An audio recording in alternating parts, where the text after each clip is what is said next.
மறைந்த தேமுதிக நிறுவன தலைவர் விஜயகாந்தின் 72வது பிறந்த நாளையொட்டி கோயம்பேடு கட்சி அலுவலகத்தில் விஜயகாந்தின் உருவ சிலையை பிரேமலதா விஜயகாந்த் திறந்து வைக்கிறார். அந்த காட்சிகளை பார்க்கலாம்.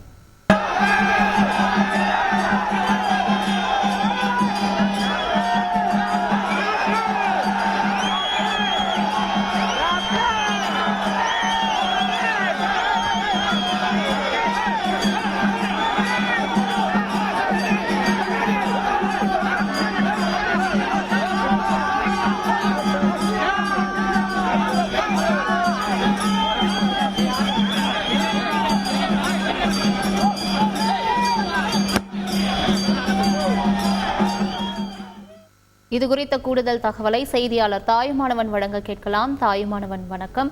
மறைந்த தேமுதிக தலைவர் விஜயகாந்தின் 72வது பிறந்த நாளையொட்டி அவரது உருவ சிலை திறக்கப்பட்டிருக்கிறது. அங்கு என்னென்ன ஏற்பாடுகள் செய்யப்பட்டிருக்கிறது? இந்த நிகழ்ச்சியில் யார் யாரெல்லாம் பங்கேற்றுள்ளனர்?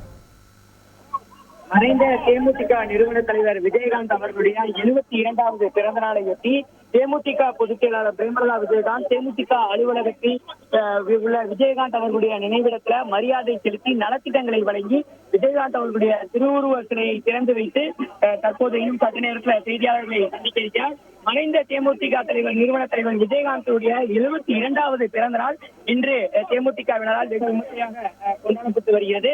குறிப்பா தேமுதிக சார்பில் வறுமை ஒழிப்பு தினமாக விஜயகாந்த் அவர்களுடைய பிறந்த நாள் என்பது இன்று தமிழகம் முழுவதும் கொண்டாடப்பட்டு வருகிறது. தற்போது தேமுதிக பொதுச் செயலாளர் பிரேமலதா விஜயகாந்த், துணை பொதுச் செயலாளர் சுதீஷ், மகன்கள் சண்முக பாண்டியன், விஜயபிரபாகரன் ஆகியோர் தேமுதிக அலுவலகத்தில் இருக்கக்கூடிய விஜயகாந்த் அவர்களுடைய நினைவிடத்துல மரியாதை செலுத்தியுள்ளார்கள். இதன் தொடர்ச்சியாக தற்போது தேமுதிக நிறுவன தலைவர் விஜயகாந்த் அவர்களுடைய திருவுருவ சிலை, முழு உருவ திருவுருவ சிலை என்பது தற்போது திறந்து வைக்கப்பட்டிருக்கிறது. பொதுச் செயலாளர் பிரேமலதா விஜயகாந்த் அவர்கள் அந்த திருவுருவ சிலையை திறந்து வைத்திருக்கிறார். தொடர்ந்து இந்த பகுதியில பல்வேறு நலத்திட்ட உதவிகளும் தேமுதிகவின் சார்பில் வழங்கப்பட இருக்கிறது. தற்போது பிரேமலதா விஜயகாந்த் அவர்கள் பேசி வருகிறார். விரிவான தகவல்களுக்கு நன்றி தாயுமானவன்.